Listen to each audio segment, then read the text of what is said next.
सर्व भक्तांचं स्वागत आहे प्रातःकालीन श्रीमद भागवतमच्या पाठामध्ये. आपण श्रवण करीत आहोत श्रीमद भागवतमचा 3रा स्कंद. यामध्ये सर्ग आणि विसर्ग याच्यावरती विस्तृत चर्चा केली जाणार आहे.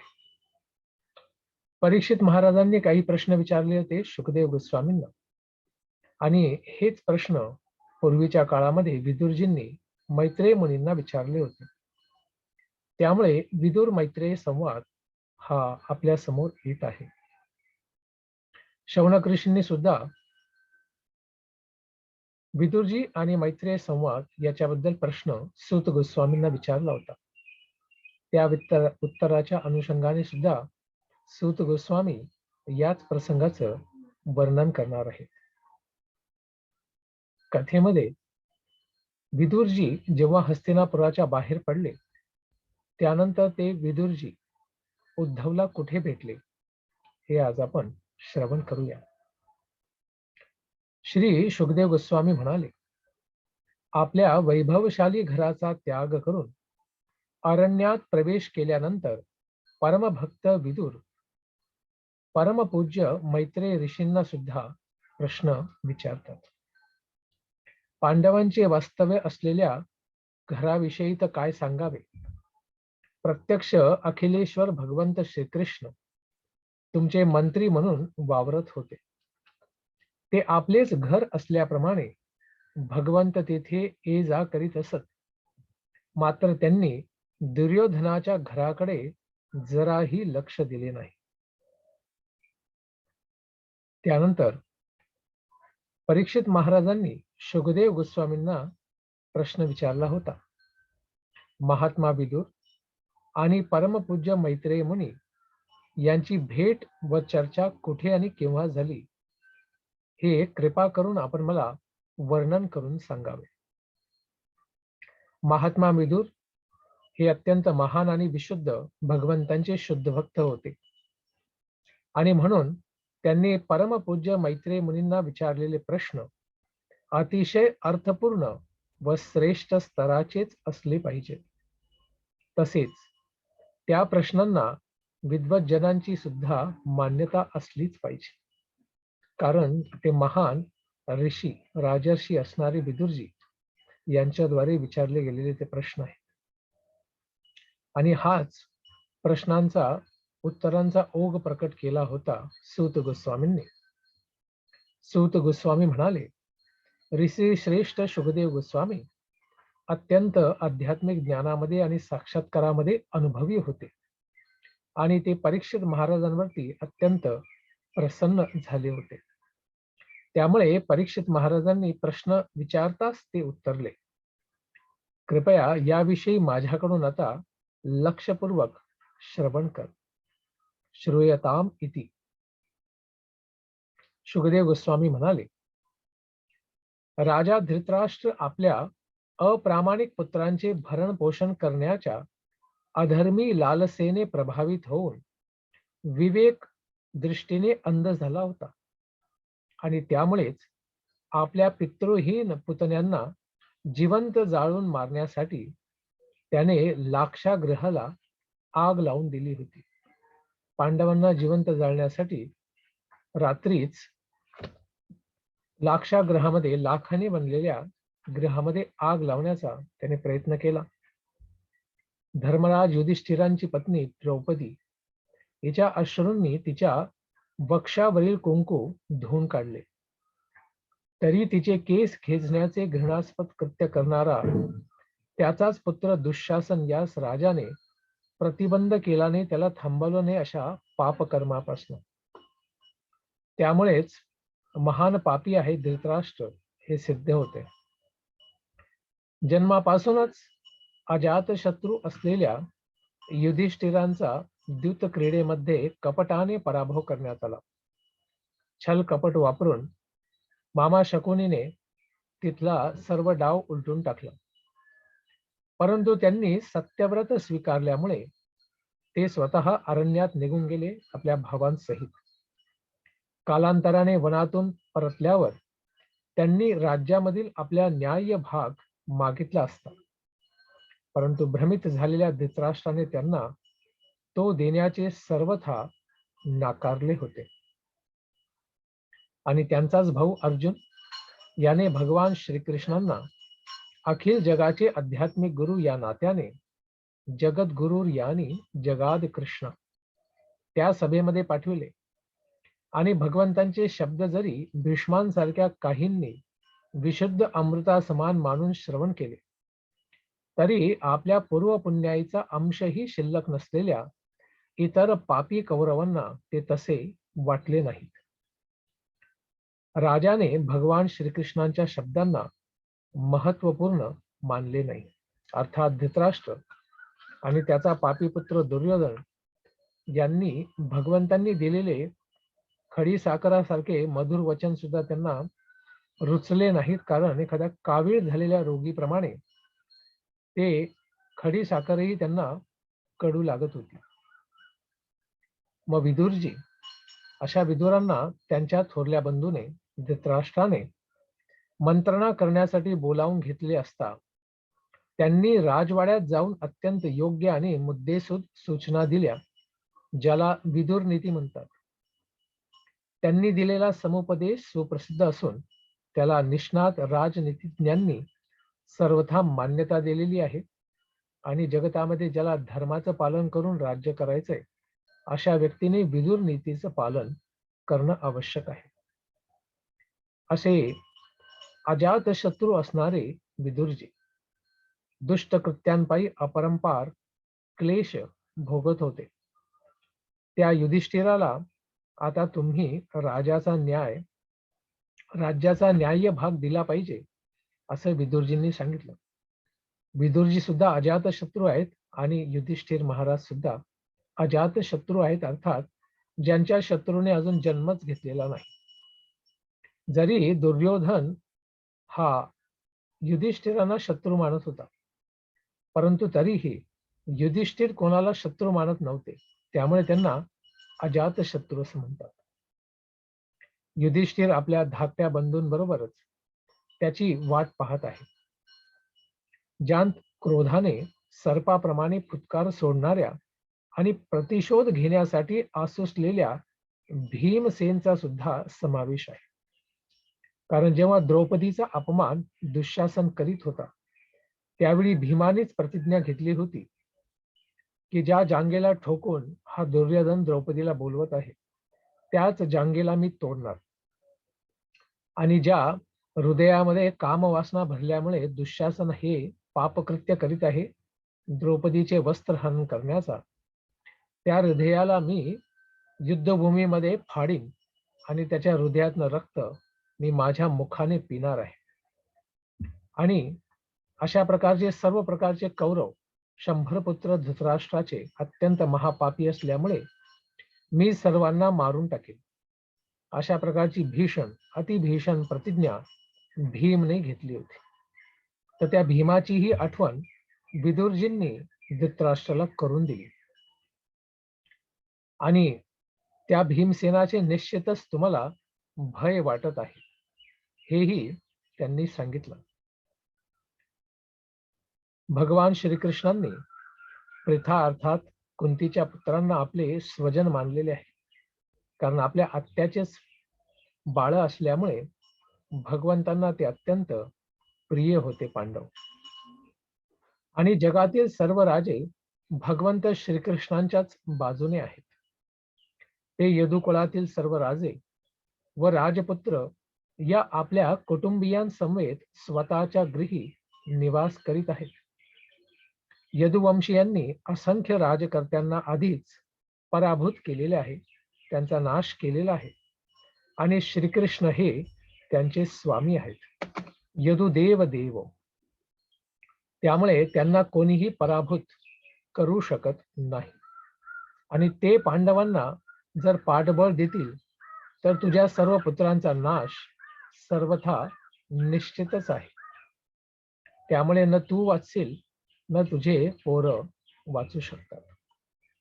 त्यामुळे अशा भगवंतांच्या विरोधामध्ये जाणं तुझ्या स्वास्थ्यासाठी आणि तुझ्या मुलांच्या स्वास्थ्यासाठी चांगलं नाही आहे. त्यामुळे विदुरजींनी निर्वाणीचा संदेश दिला धृतराष्ट्राला त्यजाश्वशैव कुलकौशलाय. तुम्ही दुर्योधनाला आपला कधीही न चुकणारा मुलगा असे समजून त्याच्या रूपाने प्रत्यक्षात मूर्तिमंत पापाचे सर्वथा पोषण केलेले आहे. आणि तो तर भगवान श्रीकृष्णांचा सुद्धा द्वेषी आहे. अशा अभक्ताचे तुम्ही पालन पोषण करीत असल्याने तुम्ही स्वतः सर्व शुभ गुणांपासून वंचित झाला आहात. म्हणून शक्य तितक्या लवकर तुम्ही या दुर्दैवापासून स्वतःची मुक्तता करून घ्या आणि संपूर्ण कुळाचे भले करा. स्वतःचंही भलं करा आणि संपूर्ण कौरव कुळाचं सुद्धा तुम्ही कल्याण करा. कारण चाणक्य पंडित सुद्धा नीती सूत्रामध्ये सांगतात, पुत्र जर विद्वान किंवा भगवत भक्त नसेल तर अशा पुत्राचा काय उपयोग आहे. पुत्र जर भगवंतांचा भक्तच नसेल तर तो क्लेशाने कारणीभूत ठरणाऱ्या अंधनेत्रांप्रमाणेच आहे. कधी कधी एखादा वैद्य अशा निरुपयोगी डोळ्यांना त्यांच्या खोपणीतून काढून टाकण्याचा सल्ला देतात, जेणेकरून त्या अंध व्यक्तीची सततच्या त्रासापासून सुटका होईल. त्यामुळे अशा दुर्योधनाचा किंवा तशा पुत्रांचा त्याग करणे हे धृतराष्ट्राच्या कल्याणाचं कारण बनू शकते. ज्यांचे व्यक्तिगत चारित्र्य प्रतिष्ठित जनांनाही सन्माननीय वाटत असेल अशा विदुरांचा ते वरील प्रमाणे बोलत असतानाच क्रोधाने मत्त झाल्यामुळे होठ थरथरणाऱ्या दुर्योधनाने अत्यंत अपमान केला. त्यावेळी दुर्योधनाबरोबर त्याचे धाकटे भाऊ आणि कर्ण आणि त्याचा मामा शकुनी हे सुद्धा तिथे उपस्थित होते त्याचे कान भरण्यासाठी. आणि त्याला अशा सर्वात कल्याण करणाऱ्या कौरवांचं एकमात्र कल्याण करणाऱ्या बोलणाऱ्या विदुरजींना अपमानित करण्यासाठी उत्साह देणारा हा शकुनी मामा. तर असा दुर्योधन मग अपराध भावनेने काय म्हणतो आहे, या दासी पुत्रास येथे येण्यास कोणी सांगितले. स्वतःच्या काकांना तो काय म्हणतोय, दासी पुत्र म्हणतोय. हा इतका कपटी आहे की ज्यांच्या आधारावर तो वाढलेला आहे त्यांच्याच विरोधातील शत्रूसाठी तो हेरगिरी करीत आहे, गुप्त हेरगिरी करीत आहे. आणि आपल्या शत्रूचं कल्याण करण्यासाठी तो धृतराष्ट्राचं डोकं फिरवित आहे. त्याला तत्काळ या प्रासादातून, राजवाड्यातनं, हस्तिनापुरातून हाकलून लावा आणि त्याला केवळ त्याच्या श्वासाबरोबरच जाऊ द्या. कारण तो राजकुलाशी संबंधित असल्यामुळे त्याला मारून टाकू नका, फक्त त्याला जिवंत बाहेर फेकून द्या. अशा रीतीने आपल्या तीक्ष्ण वाक बाणांनी कानविद्ध झालेले, दुखी झालेले आणि हृदयाच्या मर्मस्थानी आघात झालेले विदुरजी आपले धनुष दारावरतीच ठेवून बंधूच्या राजप्रासादातून बाहेर स्वतःच निघून गेले. ते मुळीच व्यथित झाले नाहीत, कारण माया शक्तीचेच कार्य सर्वश्रेष्ठ आहे असे त्यांना माहिती होते. कारण ह्या जगतामध्ये माया श्रेष्ठ आहे, कारण ती बद्धजीवांना काय करते, बांधून ठेवते गुणांमध्ये. आणि दुर्योधन हा महाभारतानुसार आंशिक दृष्ट्या कलीचा अवतार आहे. त्यामुळे कलियुगच प्रकट होत आहे दुर्योधनाच्या रूपाने. दंभ, कलह आणि हिंसा हेच प्रकट होणार कलीच्या द्वारे. तर दुर्योधनाने ह्याच गोष्टी प्रकट केलेल्या आहेत. अशा स्वतःच्या पुण्याईने विदुरांनी पुण्यात्मा कौरवांचे सर्व लाभ प्राप्त केले. हस्तिनापुरातून बाहेर पडल्यानंतर त्यांनी मग काय केले, अनेक तीर्थस्थळांना त्यांनी भेट दिली. मूर्ख आणि पापी लोकांच्या बरोबर राहून ते भगवंतांच्या दिव्य धामांना कधीही जाऊ शकले नव्हते. तर त्यांनी विचार केला की आता आपण जाऊन कमीत कमी भगवंतांच्या दिव्य धामांना, तीर्थस्थळांना भेट दिली पाहिजे. जी भगवंतांचे चरणकमळ आहेत अशा तीर्थस्थळांचा त्यांनी आश्रय घेतला. उच्च स्तराचे पुण्यमय जीवन प्राप्त करण्याच्या इच्छेनेच त्यांनी असे तीर्थाटन केले. त्यांना कळाले की राज परिवाराची पूर्ण जन्मभर सेवा करून शेवटी धक्केच मिळाले आहेत. चला, चांगले झाले, आपण भगवंतांच्या भक्तीसाठी आणि त्यांच्या चरणांचा आश्रय घेण्यासाठी आता मुक्त झालेलो आहोत. त्यामुळे त्यांनी काय केलं? तीर्थाटन केलं. अशा तीर्थस्थळी भगवंतांची हजारो दिव्य रूपे स्थापित झालेली आहेत. अशा सर्व दिव्य स्थळांमध्ये ते सर्वथा जाऊन तिथल्या दिव्य तीर्थांमध्ये स्नान करीत, पूजापाठ करीत, भगवंतांचं नामकीर्तन करीत, साधू संतांचं श्रवण प्राप्त करून अत्यंत आनंदित होत होते. त्यांनी एकट्यानेच केवळ श्रीकृष्णांचे चिंतन करीत कोणकोणत्या धामामध्ये प्रवेश केला? अयोध्या धाम, द्वारका धाम, मथुरा यासारख्या पवित्र स्थळांचा प्रवास केला, जिथे वायू, पर्वत, उद्याने, नद्या आणि सरोवरे इत्यादी सर्व काही अत्यंत शुद्ध आणि पापरहित आहेत व जेथील मंदिरांना त्या अनंत भगवंतांच्या रूपांनी अलंकृत केलेले आहे. अशा ठिकाणांचा त्यांनी प्रवास केला. अशा प्रकारे त्यांनी यात्रेकरूची प्रगती साधली. अर्थात गृहस्थ जीवनाचा त्याग करून त्यांना वानप्रस्थ एका शाप रूपाने प्राप्त झाला आशीर्वाद. असं पर्यटन त्यांनी सर्वथा चालू ठेवलं. पृथ्वीवरती भ्रमण करीत असताना त्यांनी केवळ भगवान श्री हरींना संतुष्ट करण्यासाठीच सर्व प्रकारची व्रत आणि तपस्या आणि कर्मे केली. आणि त्यांची उपजीविका कशी चालत होती? त्यांची उपजीविका पवित्र आणि स्वतंत्र होती. जरी ते अवधूतासारखा त्यांचा वेश होता, केशभूषा व्यवस्थित नव्हती, विस्कटलेले त्यांचे केस होते आणि झोपण्यासाठी कुठेही त्यांना बेडिंग नव्हते, शय्या नव्हती, तरी सतत पुण्यक्षेत्री स्नान करून ते अत्यंत पवित्र शुचिरभूत होत होते. अंतर्बहिर ते शुद्ध होत होते. याप्रमाणे ते सतत त्यांच्या विविध नातलगांच्या सर्वथा दृष्टी आडच राहिले. त्यांच्या दृष्टीपथामध्ये ते आलेच नाहीत. अशा पद्धतीने सर्व तीर्थस्थळांचा प्रवास करीत असताना जेव्हा ते भारतवर्षामध्ये होते, तेव्हा त्यांनी प्रभास क्षेत्राला सुद्धा भेट दिली. प्रभास क्षेत्र आता गुजरातमध्ये आहे, सोमनाथच्या जवळ. त्यावेळी युधिष्ठिर महाराज सम्राटपदी विराजमान होते आणि त्यांची अखिल जगावरती एक छत्री आणि एक ध्वजी छत्रपती अशी सत्ता होती. कारण कौरवांचा नाश झाला होता. कारण कुरुक्षेत्राच्या पूर्ण युद्धाच्या वेळी विदुरजी हे तीर्थाटनावर असल्यामुळे कौरवांचा नाश झाला आणि युधिष्ठिर महाराज भगवंतांच्या द्वारे राजे बनवले गेले. हस्तिनापूरचा राजा हा संपूर्ण जगताचा चक्रवर्ती सम्राट असल्यामुळे त्या पद्धतीने युधिष्ठिर महाराज संपूर्ण जगाचे सम्राट झाले. अशा प्रभास तीर्थक्षळी गेल्यानंतर त्यांनी आणखी काय ऐकले?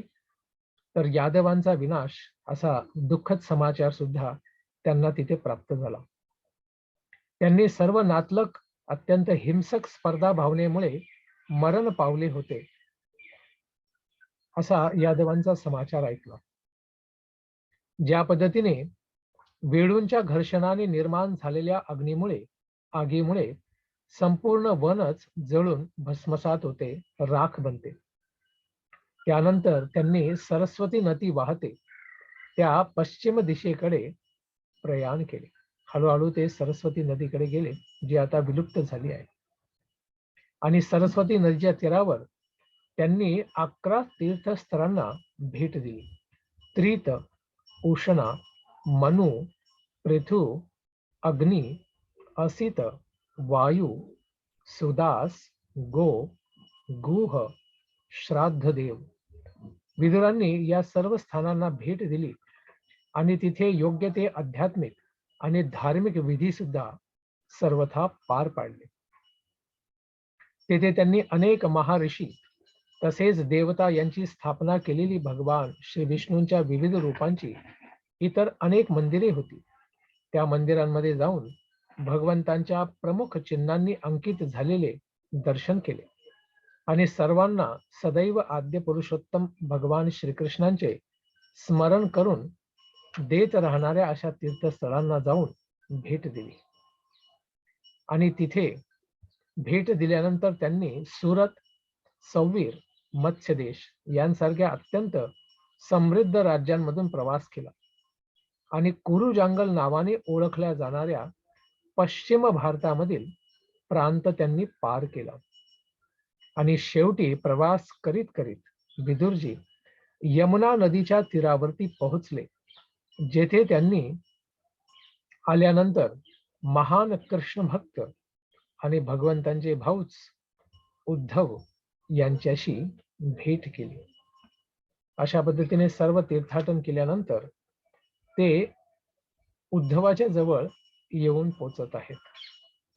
आणि उद्धव भगवंत श्रीकृष्णांचा सहचारी आणि अतिप्रिय मित्र, भगवंतांचा प्रिय मित्र आणि पूर्वी बृहस्पती जे देवतांचे कुलगुरू आहेत, शिक्षक आहेत, आचार्य आहेत, त्यांचे श्रेष्ठ विद्यार्थी होते. त्यांच्याकडनं त्यांनी सर्व वैदिक ज्ञान प्राप्त केलं होतं. असे अत्यंत आध्यात्मिक ज्ञानामध्ये निष्णात असणारे उद्धव यांना भेटल्यानंतर अत्यंत प्रेमाने आलिंगन दिले. आणि नंतर विदुरांनी त्यांच्याकडे भगवंत श्रीकृष्णांच्या कुटुंबियांबद्दल क्षेमकुशल याबद्दल सर्वथा विचारपूस केली. आणि त्यांनी विचारले की कृपया मला सांग, ब्रह्मदेवांच्या ज्यांचा भगवंतांच्या नाभी कमळातूनच जन्म झाला आहे, त्यांच्या विनंतीवरून अवतरित झालेले आणि ज्यांनी प्रत्येकाचा उद्धार करून या जगाचे वैभव वृद्धिंगत केले आहे, त्या पुरुषद्वय भगवान शूरसेनाच्या घरी कुशल तर आहेत ना? कारण यादवांचा विनाश याच्याबद्दल त्यांनी ऐकल्यानंतर सर्व प्रमुख यादव आहेत भगवंत श्रीकृष्ण वासुदेव, त्यांच्याबद्दल ते विचारपूस करीत आहेत.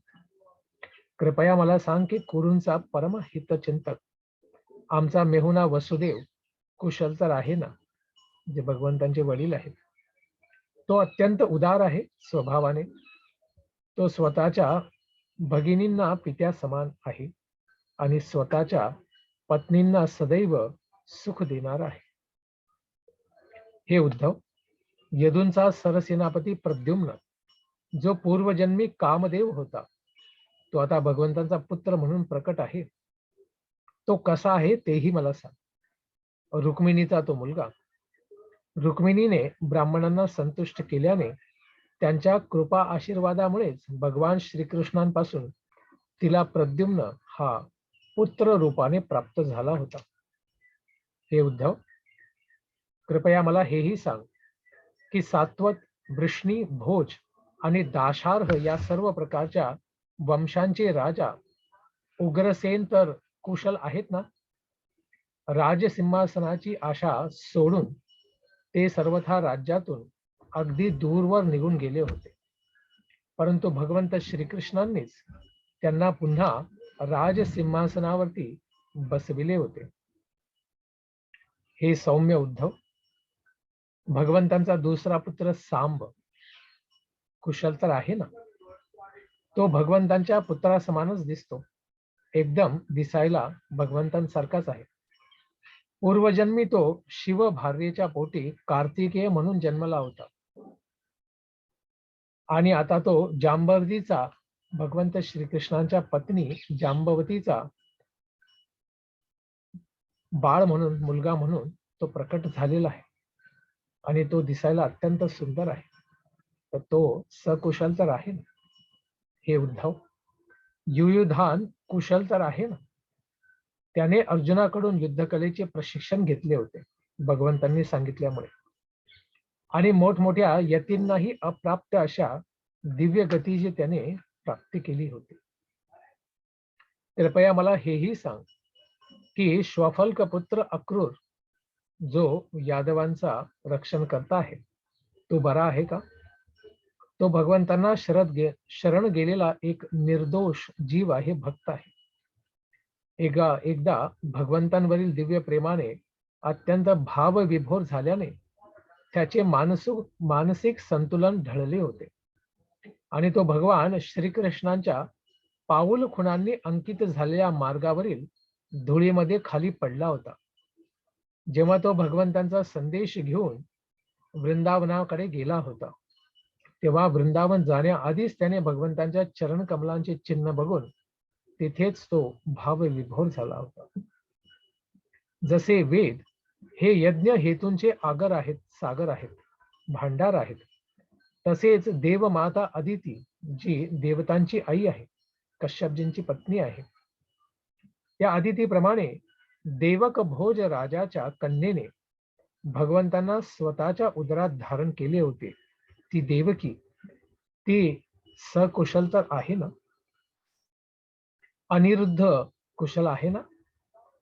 ते शुद्ध भक्तांच्या सर्व इच्छा पूर्ण करणारे आहेत आणि प्राचीन काळापासूनच त्यांनी ऋग्वेदाचे मूळ, मनाचे जनक आणि विष्णूंचे चौथे विस्तारित रूप म्हणून स्वीकार केले होते. अनिरुद्ध, प्रद्युम्न, वासुदेव आणि संकर्षण हे भगवंतांचे चतुर्व्यूह विस्तार रूप आहे. त्याच्यापैकीच अनिरुद्ध तिथे प्रकट आहेत. तर ते सकुशल तर आहेत ना? हे धीर पुरुष उद्धव, भगवान श्रीकृष्णांना आपले सर्वस्व मानून अत्यंत अचूकपणे त्यांच्या मार्गाचे अनुसरण करणारे हृदिक, चारुदेशन, गद, सत्यभामेचा पुत्र आणि इतर सर्वजण कुशल तर आहेत ना? महाराज युधिष्ठिर धर्मतत्वानुसार व धर्म मार्गाचा सन्मान राखूनच राजकारभार करीत आहेत ना? पूर्वी दुर्योधन हा युधिष्ठिराविषयीच्या द्वेषाने जळत होता, कारण युधिष्ठिराचे श्रीकृष्ण आणि अर्जुनाच्या हातांद्वारे रक्षण केले जात होते. म्हणून काही ते दोघे त्यांचे स्वतःचेच हात होते.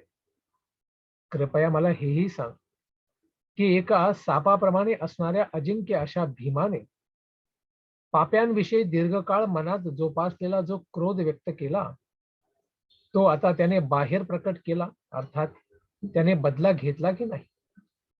तो रणभूमीवर पाय ठेवीत असे तेव्हा त्याचे अद्भुत गदा कौशल्य संपूर्ण रणभूमीला सुद्धा सहन होत नसेल. अर्थात ती भूमी कंपायमान होत असे, कंपित होत असे. असा भयानक भीम याने आपण उच्चारित केलेला जो प्रण होता, प्रतिज्ञा होती, ती पूर्ण केली की नाही? कृपया मला हेही सांग, ज्याच्या धनुष्याचे नाव गांडीव आहे आणि शत्रूंना पराभूत करणारा अशी रथयोद्ध्यांमध्ये ज्याची ख्याती आहे, तो अर्जुन आता कुशल तर आहे ना? एकदा भगवंत शंकरजी एकदम अनोळखी शिकाऱ्याचे फसवे रूप घेऊन त्याच्या समोर आला होता. अशा वेळी त्यांना बाणांनी आच्छादित करून अर्जुनाने संतुष्ट केले होते. भगवंत शिवजींना माहिती होते, आपण जर शिवरूपातच अर्जुनाच्या समोर जाणार तर तो आपल्याशी युद्ध करणार नाही. शिवजींना माहिती आहे की अर्जुन महान धनुर्धर आहे. त्यामुळे त्यांची परीक्षा आणि आनंद प्राप्त करण्यासाठी ते तिथे प्रकट झाले होते. एका शिकार केलेल्या डुकरावरून अर्जुनाशी त्यांनी भांडण उकरून काढले होते. अशा फसव्या शिकाऱ्याच्या वेशात ते अर्जुनापुढे आले होते आणि मग अर्जुन आणि शिवजी यांचं भयानक युद्ध झालं. आणि त्याच्यामध्ये अर्जुनाने आपलं युद्ध कौशल्य दाखवून शिवजींना अत्यंत प्रसन्न केले. आणि प्रसन्न केल्यानंतरच भगवंत श्रीकृष्णांनीच शिवजींकडे पाठवलेल्या अर्जुनाने शिवजींना प्रसन्न केलं आणि पाशुपात अस्त्र आशीर्वाद रूपात प्राप्त केलं होतं. अशा अर्जुनाबद्दल सुद्धा ते प्रश्न विचारतायत की असा अर्जुन स्वस्थ आहे, सकुशल तर आहे ना? आपल्या बंधूंच्या संरक्षणात असलेले ते जुळे बंधू बरे आहेत ना? जसे डोळ्याचे संरक्षण डोळ्यावरील पापणीकडूनच केले जाते, अगदी तसेच त्यांचे संरक्षण पृथापुत्रांकडून केले जाते. ज्याप्रमाणे गरुडाने हाती वज्र धारण करणाऱ्या इंद्राच्या मुखातूनच अमृत हिसकावून घेतले होते, त्याप्रमाणे या पृथापुत्रांनी त्यांचा शत्रू दुर्योधनाच्याच हातून आपले हक्काचं राज्य परत मिळविले होते. जेव्हा आपल्या आईला विनताला कद्रूची दासी बनविण्यात आलं होतं, तेव्हा गरुडजींनी आईची मुक्ती प्राप्त करण्यासाठी, दास्यत्वातनं मुक्ती प्राप्त करण्यासाठी सापांना विचारलं, जे कद्रूचे सर्व पुत्र आहे, की माझ्या आईला आणि मला दास्यत्वातनं मुक्त करा. तर ते म्हटले, आम्हाला अमृत आणून दिलंस तर आम्ही मुक्त करू. तेव्हा गरुडजी फार कष्ट करून स्वर्गात गेले आणि स्वर्गात गेल्यानंतर त्यांनी तिथला अमृत कलश हा सर्व देवतांशी युद्ध करून तिथून अत्यंत सुयंत्रणेमध्ये ठेवलेला तो अमृत कलश चोरला आणि त्याला जिंकून आणल्यानंतर त्यांनी आपल्या आईला दास्यत्वातनं मुक्त केलं होतं. तर ही कथा विस्तृत रूपामध्ये आपण महाभारतामध्ये श्रवण करू शकतो. अशा पद्धतीने पांडवांनी सुद्धा आपल्या हक्काचं असं राज्य परत मिळविलं होतं आसुरिक कौरवांकडे. हे प्रभू, पृथा अजूनही जिवंत आहे का? ती केवळ तिच्या पितृविहीन मुलांसाठीच जीवन जगीत होती. कारण माद्री गेली होती आपल्या पतीबरोबर सती म्हणून, परंतु पृथा थांबली होती आपल्या पुत्रांची काळजी घेण्यासाठी. अन्यथा आपल्या पतीविना त्या महान सेनापती असलेल्या आणि एकट्याने फक्त दुसऱ्या धनुष्याच्या साह्याने चारी दिशांना जिंकून घेणाऱ्या चक्रवर्ती पांडू राजाविना जगणे तिला केवळ अशक्यच होते. कारण त्यांनी संपूर्ण जगतावरती विजय प्राप्त केला होता पांडू राजांनी, परंतु शाप मिळाल्यामुळे आणि म्हाताऱ्या धृतराष्ट्राला त्यांनी राजा बनून वानप्रस्थ झाले होते. अशा पांडू पुत्रांबद्दलही त्यांनी विचारपूस केली आणि त्यांची पत्नी कुंती हिच्याबद्दलही विचारपूस केली. हे सज्जना, ज्याने आपल्या बंधूच्या मृत्यूनंतर त्याच्या विरुद्ध बंड केले, अशा त्याच्या धृतराष्ट्राविषयी मी केवळ शोकच करीत आहे. जन्मभर मी त्याला मार्गदर्शन केले, परंतु त्याच्या बुद्धीमध्ये प्रकाश पडला नाही. मी त्याचा प्रामाणिक हितचिंतक असूनही आपल्या मुलांनी स्वीकारलेली कार्यपद्धतीची अनुसरण केल्यामुळे त्याने मला माझ्या स्वतःच्या घरातून हाकलून लावले आहे. इतरांच्या दृष्टीस न पडता मी सर्व जगभर प्रवास केल्याने मला याचे आश्चर्य वाटत नाही. भगवंतांची या भौतिक जगतातील सर्व कार्ये या मर्त्य लोकातील सामान्य मनुष्यांप्रमाणे असल्यासारखी वाटतात, परंतु इतरांना गोंधळात टाकणारी आहेत.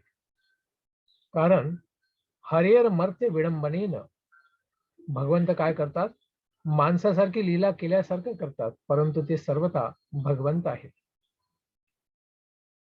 परंतु भगवंतांच्या कृपेनेच मी त्यांचा महिमा जाणू शकलो आहे आणि म्हणून मी पूर्णतः सुखी झालेलो आहे. प्रसादास चरामी पश्यन गत विस्मयोत्र.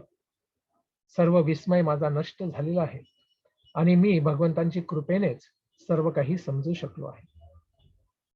प्रत्यक्ष परमपुरुष भगवंत असून दुःखी जनांचा सर्व क्लेश आणि दुःख दूर करणारे असूनही इतकेच नव्हे तर कुरुवंशीय सर्व प्रकारची पापकर्मे करीत असताना त्याचबरोबर इतर राजे 3 प्रकारच्या मिथ्या अभिमानापोटी त्यांच्या सैनिकी संचलनांनी पृथ्वीला सतत त्रस्त करीत असलेले पाहूनही भगवंत श्रीकृष्णांनी कौरवांचा वध करण्यापासून स्वतःला आवरले होते. कारण ते सगळे नातलगच होते, त्यामुळे भगवंतांनी त्यांना मारले नव्हते. दुर्जनांच्या विनाशासाठीच भगवंत अवतरित होतात. त्यांची कृत्ये दिव्य असून ती सर्व लोकांना आकलन व्हावी यासाठीच केली जात असतात. अन्यथा त्रिगुणांच्या पलीकडे गुणातीत असणारे ते भगवंत, त्या भगवंतांचा या भूतलावरती अवतरण होण्याचा दुसरा काहीही हेतू नव्हता. विनाशायचे दुष्कृताम, अशा पापी लोकांचा वध करणे. म्हणून हे मित्र उद्धव, पवित्र तीर्थस्थळी ज्या भगवंतांच्या यशाचे गुणगान केले पाहिजे, त्या भगवंतांच्या महिम्याचे कृपा करून तू कीर्तन कर, मला श्रवण करून दे. ते अजन्म आहेत आणि तरीही विश्वाच्या सर्व भागातील शरणागत राजकर्त्यांवरील आपली अहैतुकी कृपा करण्यासाठीच ते या जगतामध्ये अवतार धारण करीत असतात. केवळ त्यांच्या विषयीच्या कळकळीनेच आतुर इच्छेनेच श्रवण करण्याच्या इच्छेनेच भगवंतांनी आपले विशुद्ध भक्त असलेल्या यदूंच्या कुळामध्ये अवतार घेतला होता. अशा प्रकारची सर्व विचारपूस ही विदुरजींनी केली उद्धवाकडनं. आणि अशी विचारपूस केल्यानंतर उद्धवजी विदुरजींना काय उत्तर देतात ते आपण श्रवण करूया येणाऱ्या कथेमध्ये. धन्यवाद. हरे कृष्ण.